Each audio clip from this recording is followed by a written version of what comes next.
Welcome to episode 50 of the Mutant Blitz Podcast. I know it's been a little while since we've done a podcast, but I wanted to bring you some bigger picture topics before we start getting back into the usual deeper dives when it comes to the comic book movies and television shows. We do have a great topic to start with the podcast today. I'm going to give you some analysis of the 2004 NFL quarterbacks. Eli Manning's been benched. Ben Roethlisberger's out for the year with elbow surgery. And Philip Rivers is still playing. So how is history going to tell the story of the 2004 NFL Draft? Plus, what is the future of the Marvel and DC television shows? We're seeing less and less of them actually on television and more of them on digital platforms. Well, let's explain why the history of these shows and Smallville has a lot to do with the future of these properties. So let's open up a cold one and get started on episode 50 of the Mutant Blitz Podcast. Topic number one on this edition of the Mutant Blitz Podcast, I want to do a bit of a retrospective on the three quarterbacks who came out of the 2004 NFL Draft. With the news of Ben Roethlisberger going under elbow surgery, he's done for the year. He's expected to be back with the Steelers in 2020. Eli Manning being benched for a rookie that they drafted in the top 10 of the previous year's NFL Draft. It only leaves Philip Rivers as the final remaining quarterback standing from that draft class. And it's very interesting when you break down these guys' careers, because for a draft class that is as famous or infamous, depending on what team you root for or your perspective on each of these quarterbacks, it should be noted that unlike previous famous draft classes, at this point, it's still fully hard to delineate who is the best quarterback from this draft class. It's not as cut and dry. For example, when you go back to the first big-time draft class of quarterbacks, 1983, John Elway, Jim Kelly, Dan Marino, obvious Hall of Famers, and there were not-so-obvious Hall of Famers like Todd Blackledge, Tony Eason, and Ken O'Brien, who didn't work out. You had 1993's NFL Draft. Drew Bledsoe picked number 1 overall. Much better career than number 2, Rick Meyer. But the guy who was picked in the 5th round, Mark Brunell, had a very good NFL career. So you go through the NFL Draft history, you see that there's a delineation between who are the good and who are the bad quarterbacks from each draft class. Of course, we know Ryan Leaf was a bust. Peyton Manning was a Hall of Famer back in 1998. And then you have 1999. Donovan McNabb is far and away the best quarterback from the 99 draft, but he wasn't number 1 overall. It was Tim Couch. Number 3 was Achilles Smith. Number 12 was Cade McNown. All bust. Dante Culpepper, solid NFL career, but Donovan McNabb was still the best of all those quarterbacks. When you look at the 2004 NFL draft class of Eli Manning, Philip Rivers, and Ben Roethlisberger, there's no consensus on who is actually the best quarterback from this draft class. And there's not even a consensus on if these guys are Hall of Famers. When you compare their numbers statistically, you see that there are specific strengths and weaknesses in each player's case. For example, Eli Manning has the worst win-loss record of the three quarterbacks at 116 and 116. Philip Rivers has more career wins, even though he has started less games. Ben Roethlisberger has more career wins than both of these guys. He also has fewer losses than both of them, even though he has played in 3 more games than Philip Rivers. So their win-loss record is not fully conclusive either, because you could argue that one of the reasons why Eli Manning has so many losses is because he has started and played in so many games. When you play in 234 games, you're bound to have a lot of losses. Whereas you look at a guy like Philip Rivers, who's played in the least number of games of the three quarterbacks, yet he has more wins than Eli Manning, but only by 3. Ben Roethlisberger far and away is the most winning quarterback of the 3. When you look at completion percentage, Eli Manning is far and away behind the 2. Philip Rivers has a slight edge on Ben Roethlisberger in completion percentage by 0.3 of a percentage point. All 3 of them have at least 55,000 passing yards. So that goes without saying. The touchdown to interception ratio is an interesting conversation because Eli Manning also has the most interceptions of the three. The fewest interceptions, Phillip Rivers. The most touchdowns, though, is also Phillip Rivers. Again, Phillip Rivers has played the least number of games of the three quarterbacks. So he has the most touchdowns and the fewer interceptions. Ben Roethlisberger has some more wins. Postseason success, we all know about Eli Manning and the 2 rings. But Big Ben also has a ring. Phillip Rivers does not have any rings. In fact, he's never even played in a Super Bowl. And he has some of the worst postseason stats of the 3 quarterbacks. Phillip Rivers has only a 59.4% completion percentage in the postseason. He also has 10 interceptions in the postseason versus 14 touchdowns. It should be noted, though, Ben Roethlisberger has played in more postseason games than Manning or Rivers, yet he has 24 postseason interceptions. That's more than Rivers and Manning combined. So while Ben has a Super Bowl just like Eli Manning does, he has had more bad postseason games than Manning, where he has a 13-8 postseason record. Eli Manning, for his regular season struggles, has the better postseason numbers compared to Big Ben. Meanwhile, Phillip Rivers has the worst completion percentage of the 3, but he has had some success going 5-6. Not above 500 record, but not a horrible record either. So how do we really measure who is the better quarterback? I don't think you can just measure it by Super Bowls, because if you measure it just by championship rings, you would argue that Eli Manning and Ben Roethlisberger are far and away ahead of Rivers. But yet when you look at Rivers' regular season stats, you realize that he has actually been the more efficient quarterback compared to his 2 draft contemporaries. While Ben Roethlisberger has played in more games than Phillip Rivers, the fact that his completion percentage is almost identical to Phillip Rivers tells you that if you traded places with Roethlisberger and Rivers, Rivers may also have the same type of success that Roethlisberger has, because remember, winning a Super Bowl is not an individual championship, it is a team accomplishment. I've always said numerous times that a quarterback is only as good as the talent around him. So if Phillip Rivers had made it to 3 Super Bowls and won 2 out of 3, would we be treating him like he's better than Roethlisberger just because of the rings? I don't think that's fair. I think we have to evaluate each quarterback on their individual abilities and not just purely on wins and losses or on Super Bowl championships. When you go back to the 1983 NFL draft, what makes John Elway the best of the 3 Hall of Fame quarterbacks from that draft class isn't the championships. Although the championships do help his resume, remember, he won those championships at the very end of his career.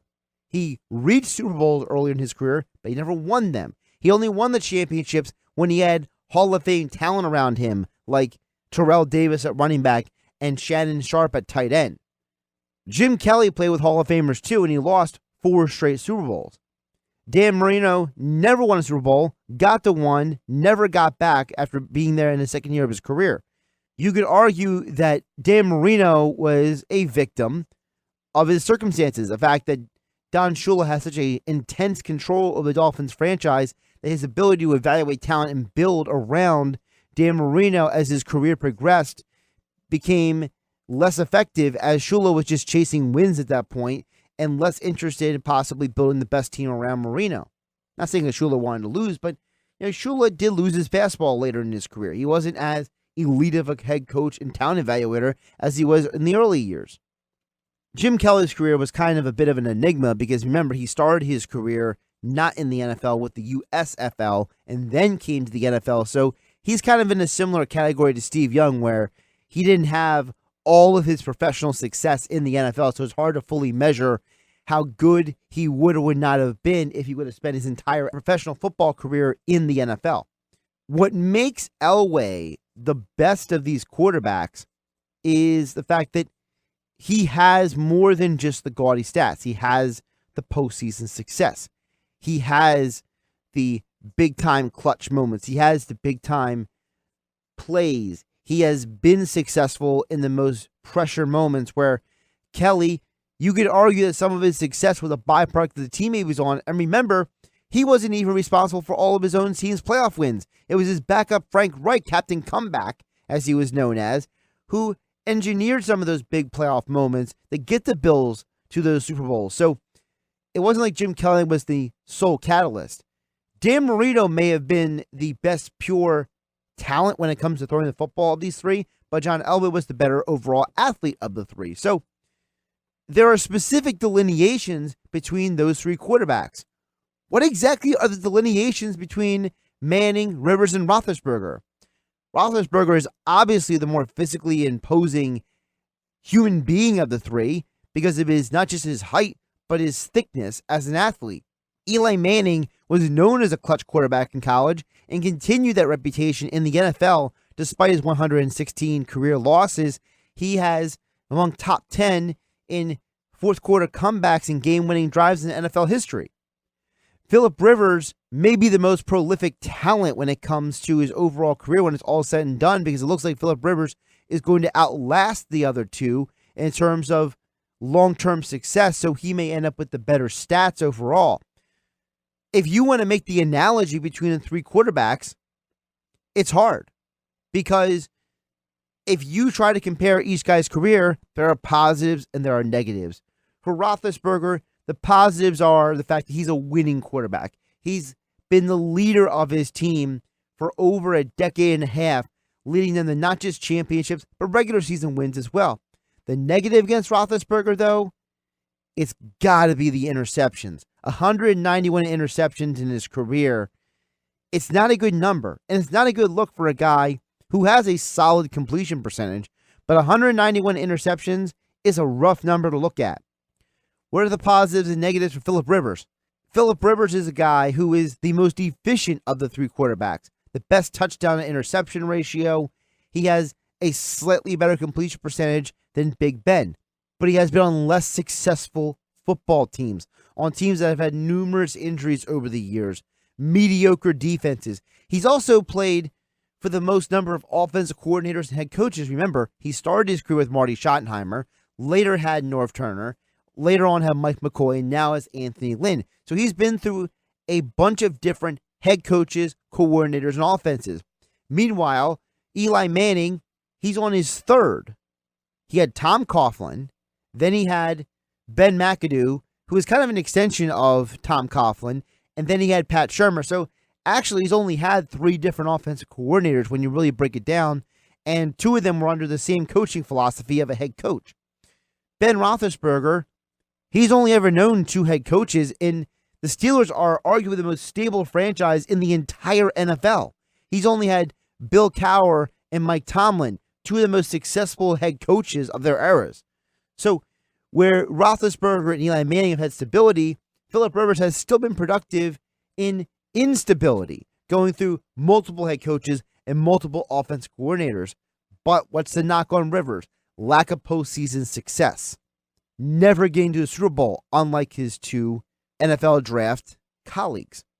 Eli Manning, like I said, clutch quarterback, but a lot of losses, a lot of interceptions, a lot of bad plays, a lot of bad moments throughout his career. So how do we really measure who is the best of these three quarterbacks? Like I said before, it really comes down to, what do you value more? Is it the championships? Is it the touchdown to interception ratio? Is it the All-Pro and Pro Bowl selections? When you're evaluating players on their individual merits, it's hard to ignore certain things. For me, it's hard to overlook the fact that Phillip Rivers has the fewest interceptions and has been efficient and as competent of a quarterback as he's been. You could argue that Ben has played on the best teams, but you could also argue that Eli has played on the best defenses in the moment of the Super Bowls. When you compare the awards, Eli Manning has not one, but two Super Bowl MVP awards. Big Ben doesn't have that accomplishment, doesn't have that award. In fact, his first Super Bowl, he played pretty poor. Phillip Rivers, he never reached Super Bowl, but he does have the distinction of being a comeback player of the year. And Phillip Rivers, of the three quarterbacks, actually has the most Pro Bowl selections. Phillip Rivers has been to the Pro Bowl 8 times, Big Ben 6 times, Eli Manning 4 times. I don't think an argument can be made of the 3 quarterbacks. I think most people would agree that Eli is number 3 of the 3 quarterbacks. He's not the best, and he can't be the second best. You have to hold the interceptions and the low completion percentage against him. You have to hold against him the fact that he has played with talent, but he has not been as successful as he should have been. He only has 2 major playoff runs. Outside of that, he has had very limited success when it comes to the postseason.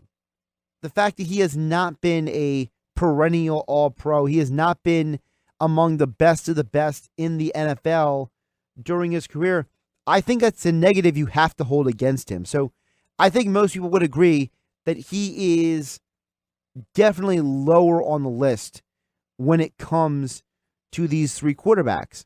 I think the conversation of who the best quarterback of these 3 comes down to Roethlisberger and Rivers. I think there's something to be said for the fact that Phillip Rivers has been the most efficient of the 3 quarterbacks. And realistically, if you want to make the analogy, the 1983 draft, of any analogy, I think Phillip Rivers could potentially be the Dan Marino of this draft class. Have the best stats, have the most gaudy numbers and moments, but didn't play on enough great teams to differentiate himself, to make himself a champion. I think you have to hold the interceptions against Ben Roethlisberger, just the way you have to hold the interceptions against John Elway from the 1983 draft. People forget, for all the great moments that John Elway had in his NFL career, there's one serious negative against John Elway. It's the fact that his touchdown to interception ratio is pretty poor. 300 to 226. That's a rough number to look at if you're anybody. I don't care how you're evaluating quarterbacks. Having that many interceptions and having multiple seasons where he had more interceptions than touchdowns is definitely a negative on his resume. Whereas if you compare him to Dan Marino as well as Jim Kelly, both of them have a better touchdown-interception ratio than Elway does. Now, you could also argue that Elway was having to throw his team into a lot of games and was on a lot of poor teams, didn't have the high level of talent that a guy like Jim Kelly had. But Elway did have the better talent later in his career, and in different segments, he did have some very talented receivers, just like Marino did at different points in time. Like I said, I think that if you're going to talk about who is the most winning quarterback, it's definitely Roethlisberger, not just in the regular season, but the postseason. If you're talking about pure quarterback talent and quarterback ability, you might have to give Phillip Rivers the nod. Phillip Rivers may very well be the Dan Marino of this draft. And about 10, 20 years from now, when we look back on all these guys' careers, I think history is going to look very favorably on Phillip Rivers, a guy who has had a lot of instability and uncertainty during his NFL career when it comes to coaches handling him, in terms of the talent around him, in terms of the inability of that franchise to build a consistent contending team. Meanwhile, Ben Roethlisberger played for the most stable franchise in the NFL and has had a lot of success because of that stability. Meanwhile, Eli Manning, he just wasn't very efficient at times. He had a couple great playoff runs. He's been a very clutch quarterback at times, but the interceptions as well as the losses in the regular season are definitely a negative against them. So, personally, I rank them like this. Rivers, 1. Roethlisberger, 2. Manning, 3. Ironically enough, the number 1 overall pick in the 2004 NFL Draft was Eli Manning, and he is not the best quarterback from that draft. Interesting to think about when you evaluate players, to remember that when you win a championship, like a Super Bowl, it's not all because of what that one player. It's so easily forgotten that some of the quarterbacks who have won Super Bowls and Super Bowl MVPs include guys like Mark Rippon, not Hall of Famers. Dan Marino, never won a Super Bowl, obvious Hall of Famer. I think when it comes to the Hall of Fame, there's a possibility that all 3 of these quarterbacks get in. But for my money, I think the best of these 3 quarterbacks is Phillip Rivers, then Roethlisberger, then Eli Manning. It'll be interesting to see how history tells or retells the story of these guys' careers 20 years from now. Topic number 2 in episode 50 of the Mutant Blitz Podcast. I wanted to do a overall macro perspective on the future of Marvel and DC on the television space or on the small screen. And I wanted to wait to have this conversation with all of you until I finished watching the television show Krypton, which I just did recently. That was on my DVR. Look, I've had a lot of things going on in my life that, work-wise, I've just been extremely busy, and I just haven't had time to get around to having, fleshing out this conversation. And the reason why I wanted to bring it up is because it's getting close to the end of September when I'm recording this. Just around the corner is the next fall season of the CW's Arrowverse shows. Just around the corner is going to be the Joker movie that comes out next month from DC and Warner Brothers.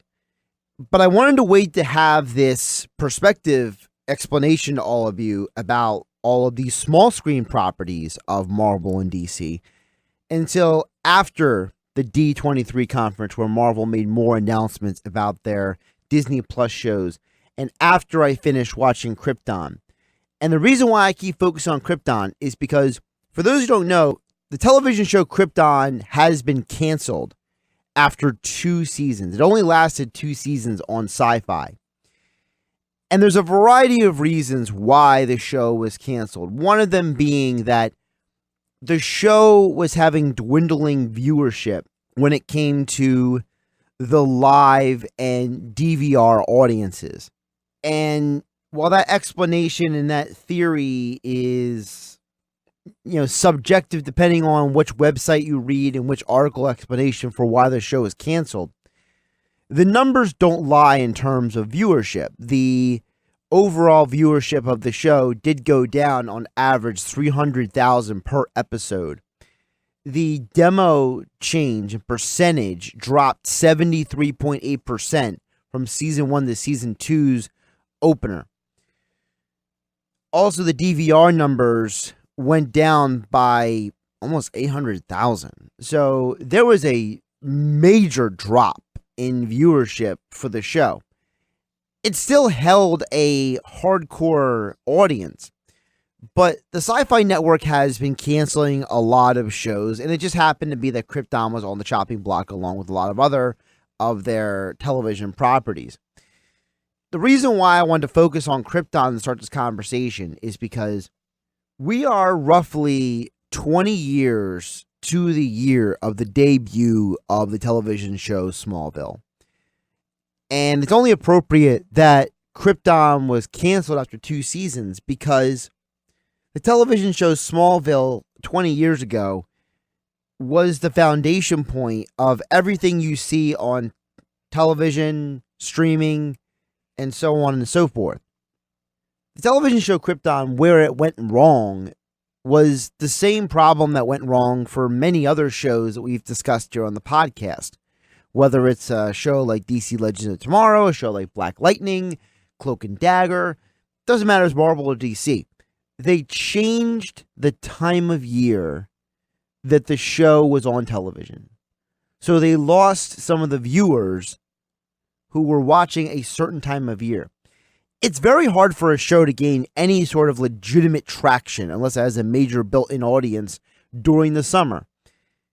And we've already seen it this year. There have been numerous people that if the show isn't on the same night or the same time or the same part of year that it was on previously, the show suffers in terms of viewership, whether it is in percentages, overall viewers, DVR, whatever it may be.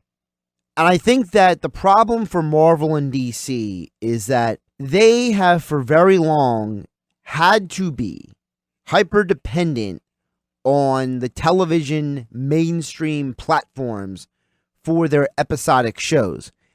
And we are growing and evolving as a world in terms of media that you are soon never going to need to have these shows on CBS, ABC, Fox, Sci-Fi, USA, Netflix, Hulu, because both comic book properties, Marvel and DC, are going to have their own space where they can do whatever they want with their properties and their characters and their products. DC has the DC Universe platform where they have a lot of shows like Titans and Doom Patrol, to name a couple. And then with the Disney Plus platform coming out later this year, Marvel, a whole section to itself that are all going to be part of phases 4 and 5 of the Marvel Cinematic Universe. There'll be a direct link between the shows on Disney Plus and the movies. The news also came out this week. I'm recording this on September 25th, just for a time of year reference for all of you listening. The other point that came out was that the television show Ghost Rider, which was coming to Hulu, has been canceled before it ever started. There were creative differences between the Hulu team and the Marvel executives who were shepherding the property. And this gets back to, again, where it all began, Smallville.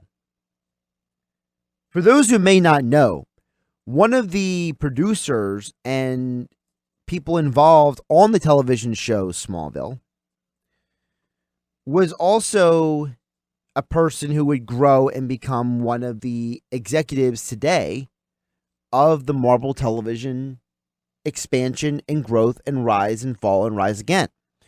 And that's Jeff Loeb. The mistakes and successes of Smallville have been replicated numerous times over, and I am including the mistakes and the successes by both sides, Marvel and DC.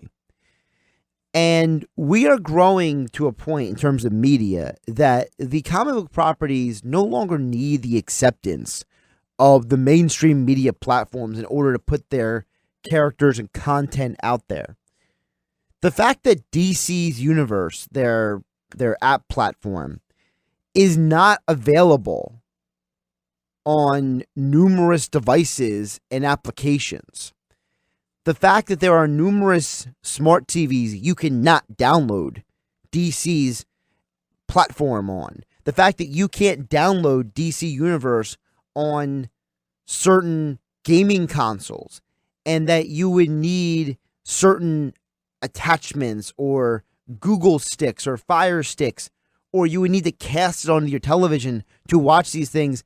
And DC is still having a margin of success that they're able to go ahead with a second season of Titans, and they're putting more shows on the DC Universe, tells me that people are engaging in this streaming of shows. And they're turning to DC Universe, just like they'll turn to Disney Plus, because they're realizing that the mainstream platforms of Netflix, Hulu, ABC, Fox, NBC, CBS, and the other networks, for all intents and purposes, DC and Marvel have outgrown them. So with that in mind, what really is the future of all of these shows? Well, number one, let's go with what we know. We know that with Disney's purchase of Fox Studios, there will no longer be any DC content on any Fox networks after a certain point in time. Gotham is already done on Fox at the DC property. We know that Disney has already said they're discontinuing any Marvel-related projects that were not already either done filming, finishing filming, or in post-production. That's why a lot of the rumored properties of movies and television shows are going away as soon as Disney officially had the paperwork signed earlier this year.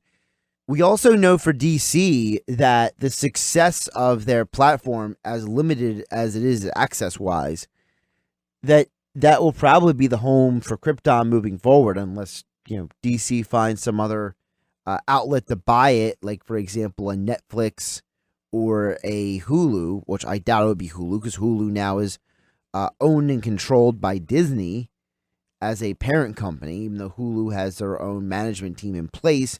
And I doubt it'll be Netflix, because Netflix has a ripoff of the Doom Patrol on their property right now, which is a Netflix original, but it's a complete ripoff. And considering Netflix has been working on disconnecting itself from all the Marvel properties, I doubt Krypton would go there either. I'm going to assume that moving forward, anything that is on the creative side, like a Krypton, which is a show about what if somebody goes back in time and tries to change the history before Superman was ever born, which was a fascinating show. It was a good concept, but the show obviously struggled as it finished its first season. The problem with a lot of these shows now is that even though they're only between 10 and 15 episodes, a lot of these comic book shows, they're playing out less like a comic and they're playing more out like a traditional television show that's dragging. And that's not the fault of the characters or the writers. It's more the fault of the presentation of the people who are producing and distributing the product. Krypton was going to fail no matter what. No matter how much I enjoyed the show and I thought that the concepts were unique and different. And for someone like myself, I'm more of a Marvel guy than DC guy, but I do enjoy any type of content that involves characters I have some familiarity with. I think that for DC and Marvel, the fact that they already are going to have their own platforms for their own programming, I think already tells you that whether it's the CW with DC or the DC universe, and then for Marvel, whether it's Hulu, whether it's the future ABC Marvel show, or whether it's Disney Plus, I think that you're not going to see much expansion beyond that. And that's not a bad thing. That's a good thing. I was talking with somebody earlier today, and I was explaining about the Deadpool blueprint. And that sounds like something that's been overused or talked about a little bit too much. But there's a reason why I specifically bring up Deadpool. What gets forgotten about the Deadpool movie is that what made it unique and what made it special was that Deadpool was made rated R, which means there were no restrictions in terms of language, in terms of how ridiculous they wanted to get with the content, no matter how violent, no matter how rude, no matter how politically incorrect they wanted to be. They were allowed to get away with it because they stuck that R rating on it and they just worried about everything else later. Well, it got excellent reviews by audiences. It got excellent reviews by Rotten Tomatoes and other outlets. It was accepted worldwide to the point where Deadpool was outpacing any other X-Men property ever that Fox had ever created in terms of not just national, but international gross revenue. And it was because what Deadpool did fundamentally that nobody else had done previously was say, forget about the restrictions, forget about what everybody thinks, forget about conformity, forget about what you are used to seeing. We're going to give you something you've never seen before. And they did it in the most extreme way possible. Now, I'm not saying that's the solution for everybody, but that falls in line with what Marvel is doing as a extension of their Disney Plus. They're placing characters in Disney Plus shows, Winter Soldier and Falcon, like WandaVision, future shows like She-Hulk, Miss Marvel, Moon Knight. They're taking characters and they're taking concepts and taking storylines that may have not been previously been accepted by the general mainstream media producers, executives, directors, and writers. And they're saying, let's get back to what made comics great. Let's get back to creativity. Let's get back to further character development. Let's get back to experimenting with science fiction concepts and other elements that, maybe people do not traditionally associate with comic book characters, but we want to associate with because there's a history there in this universe with said characters.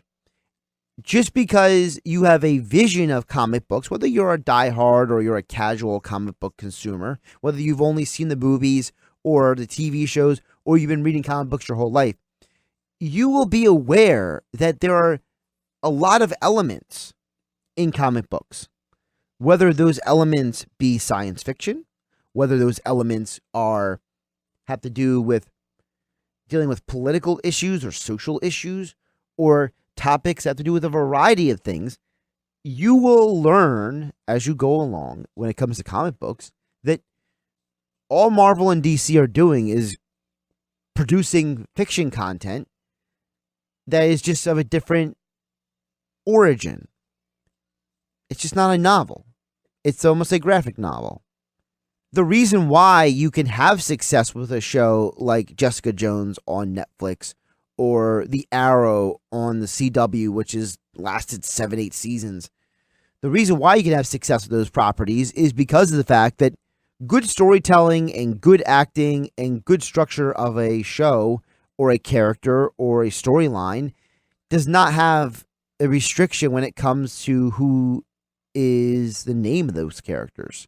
Just because the character might be Captain America or Captain Marvel or Jessica Jones or Aquaman or Oliver Queen, Supergirl, it does not make them better or worse because of the characters. What makes the value is how well it's written, how well it's directed, how well it's acted, the story, the substance behind it. The success and failings of Marvel and DC have nothing to do with the characters as much as to do with the people who are writing, directing, and acting said storylines of those characters. Which again brings us back to Smallville. Smallville lasted 10 seasons on network television. Something I don't believe anybody foresaw when the show first came to television, especially considering that if you watch Smallville season 1 and compare it to seasons 5 and 6, you're going to see a lot of extreme differences in terms of substance, storytelling, acting, science fiction, character development, and so on. Season 1 was treated more so like this is made for people who watch Buffy the Vampire Slayer kind of content. If you liked Buffy the Vampire Slayer and Seventh Heaven back in the early 2000s, then you probably were having an interest in Smallville. And they appealed to that audience in many ways.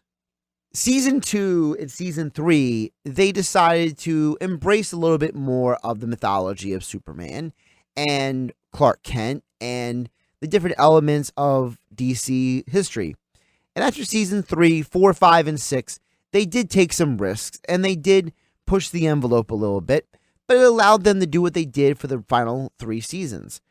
And if it wasn't for the risks that Smallville took, if it wasn't for the numerous directors and actors that came through, you wouldn't have any of the shows that you have today.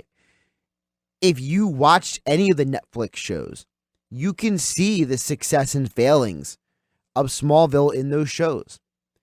The things that made Daredevil great were the same things that made Smallville great. Character development, expanding the universe around the central protagonist, having an antagonist that has depth and substance to him. But the failings of Smallville also led us to have Marvel busts, for example, like Iron Fist and the Inhumans. Lacking of understanding of who your audience is. Trying a little too hard in being different and unique. Sacrificing substance of the story and of the character for creating something that you've never seen before. There are many extremes when it comes to storytelling, and these are things that Marvel and DC are both learning. So the reason why Krypton failed on television had much more to do with Sci-Fi, the network, than it did actually with DC's idea for this, the people behind it. Don't misconstrue the success and failing of any show as a reflection of the property itself. Just because Greg Berlanti is involved with Arrowverse now doesn't mean that he had to learn from his own success and failings of his own properties. For all the success in terms of viewership that Supergirl had in its first season on CBS, the reason why it was moved to the CW is because the general CBS audiences were not consistently flipping over to that show. And because the show still has not fulfilled truly the original intent and mission statement that was stated years ago, which was a superhero show for women and about women, it failed to do that many times. in terms of its message and in terms of its storytelling and in terms of its appeal to its direct consumer, the science fiction and comic book community picked up the slack, and that's why it's on the CW. The reason why the Netflix shows had an audience at first was because there was a Marvel stamp on it. And then the success of Daredevil hit the domino effect with the success of Luke Cage, then the success of Jessica Jones, and that led people to watch Iron Fist, even though it was a failure. It still opened the opportunity for the Defenders show, which gave Netflix and Marvel a little hope in life that they could do a little bit more moving forward, introducing the Punisher, getting a little bit more experimental with Luke Cage and Jessica Jones and Daredevil for that matter. But it also forced them to be a little bit too experimental with Iron Fist. They thought just changing the writers and the show director was going to make the show better, but instead of putting some comic book concepts into the show, they drifted further away from comic books, which doesn't get away from the original purpose of the character, which is he's a comic book based character. And now look at Hulu. Even though Disney owns Hulu, the Hulu executives and producers and people involved with the platform don't want Ghost Rider, because Marvel wants to produce Ghost Rider based on the original intent of the people who were writing comics and creating and developing this character for over 40 years. Ghost Rider has a very extensive history, but it's a property that's been mishandled extensively by Marvel. The fact that Marvel allowed the second Ghost Rider movie, Ghost Rider Spirit of Vengeance, to even have the Marvel logo and reach the movie theaters is frankly an embarrassment. I feel bad for all who were involved in that movie because it was so ridiculous and it was so far-reaching from the comic books and from even the first movie, which was okay. It wasn't great, but it was fine. And then what does Marvel do? They don't even put Johnny Blaze on television when they introduce Ghost Rider to television fans on Agents of S.H.I.E.L.D. They use Robbie Reyes with no real explanation for any of the real history of Ghost Rider. They loosely glossed over it and explained it at times. And then you go to Hulu with this idea. And if you're a Hulu executive, you're looking at Marvel, whoever is presenting this, whoever the main presenter is, whether it was Jeff Loeb or somebody else, and saying, we've seen your track record with Ghost Rider, whether it was directly your responsibility, like on Agents of S.H.I.E.L.D., or indirectly your responsibility, Ghost Rider property being sold to a movie studio with the Marvel label on it, which, whether you like it or not, the Marvel label makes it look like Marvel approved of it, even if they didn't. Marvel's failings with the Ghost Rider property doomed it from Hulu. And now Hulu is going to proceed with Hellstrom, a character that I'm sure 99% of you listening to me right now have no idea who he is. And if you do have an idea who he is, then you're a diehard, which means the character actually should be on Disney Plus and not on Hulu. Marvel's going to keep making successes and failures.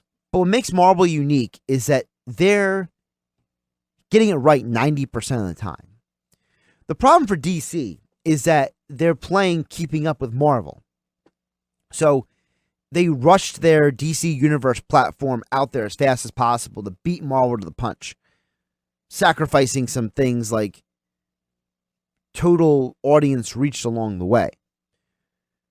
DC was so intent on competing with Marvel at the box office, they rushed along Batman and Superman and the Justice League and sacrificed quality along the way. And audiences noticed.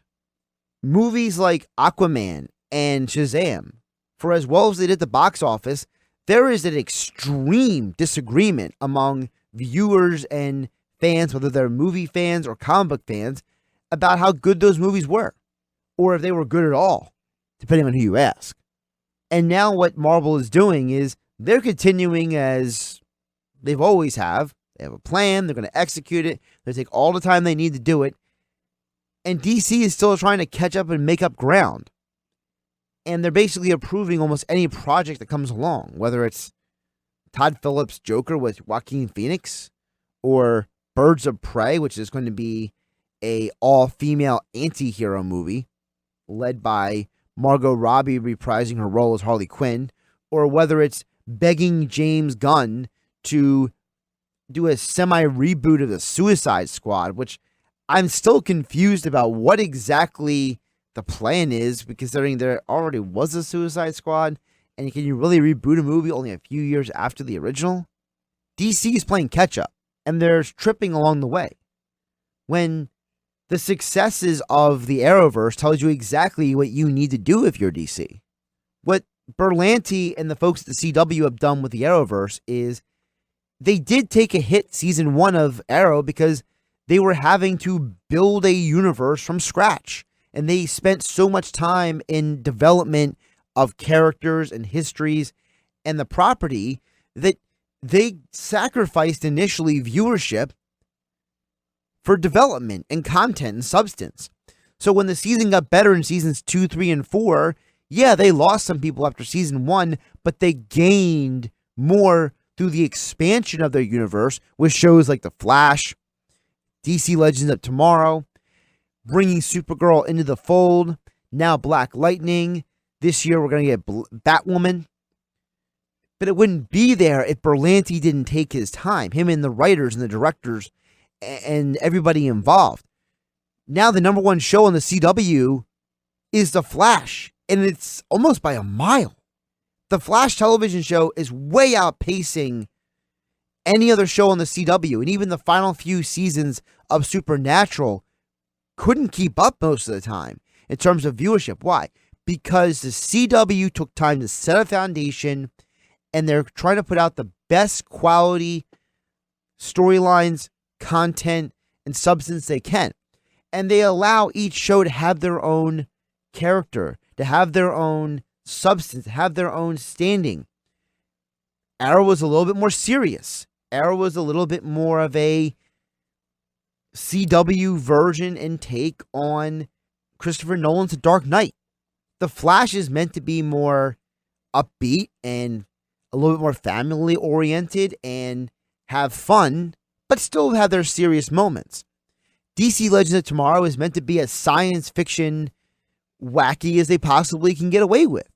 And it's directly targeted toward a certain science fiction audience type that loves things like time travel and crazy characters and villains and demons and all that kind of stuff. The television show Black Lightning is meant to capitalize on the family-oriented nature of The Flash, but with an actual family. And Batwoman is meant to pick up the more brooding, serious, darker elements that the Arrow used to experiment with and put it onto a character that we've never seen on the big or small screen before. And the only time we've ever seen her in any capacity is in the comics, really. So what is CW doing? They're taking their time. They're developing. The Crisis on Infinite Earths major crossover that's coming later this year is the byproduct of 8 years of storytelling.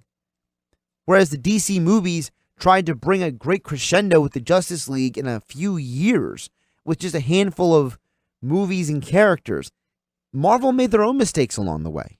They were going to use Agents of S.H.I.E.L.D. as a explanation and background and bridge between the movies.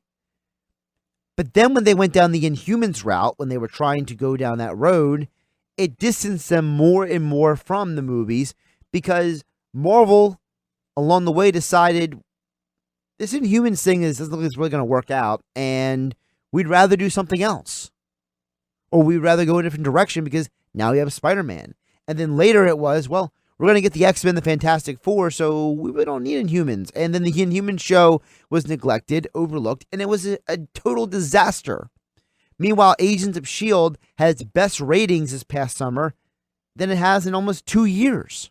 And they're going to end the season next year as an opportunity to tie up any loose end that has been dealt to the show over the last several years, while also possibly setting the groundwork for the next Marvel ABC show and whatever they decide to do with the characters, whether they move some characters over to Disney Plus, whether it is play around with Ghost Rider on the show again, whatever it may be, it's going to be interesting. But Marvel made mistakes with that show too, despite its longevity. Marvel made the mistake of giving Netflix a little bit too much creative control.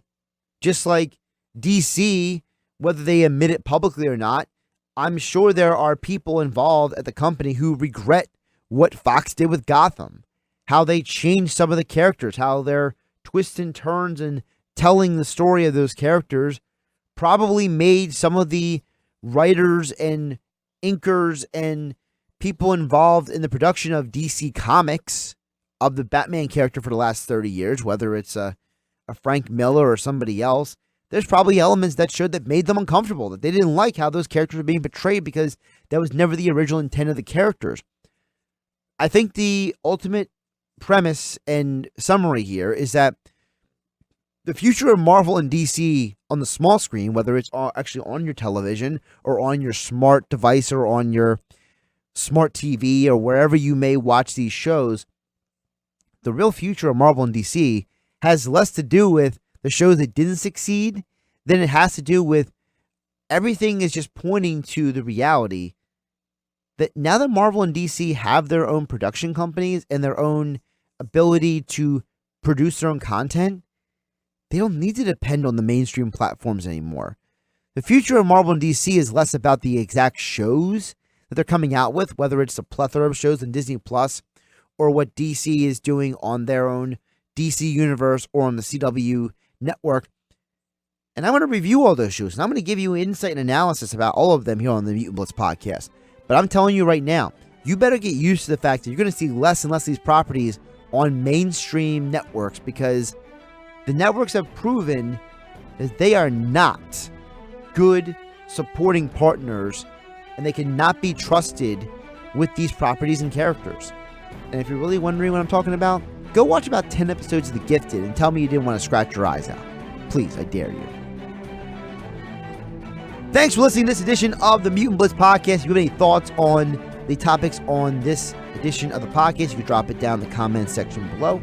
If you enjoyed the content I bring you here on the Mutant Blitz podcast, as well as other content here on this YouTube channel, hit that subscribe button, hit that like, and I'll catch you next time right here for the Mutant Blitz podcast with me, Josh Hennig, where I give you my perspectives on the world of sports and comic book movies and television.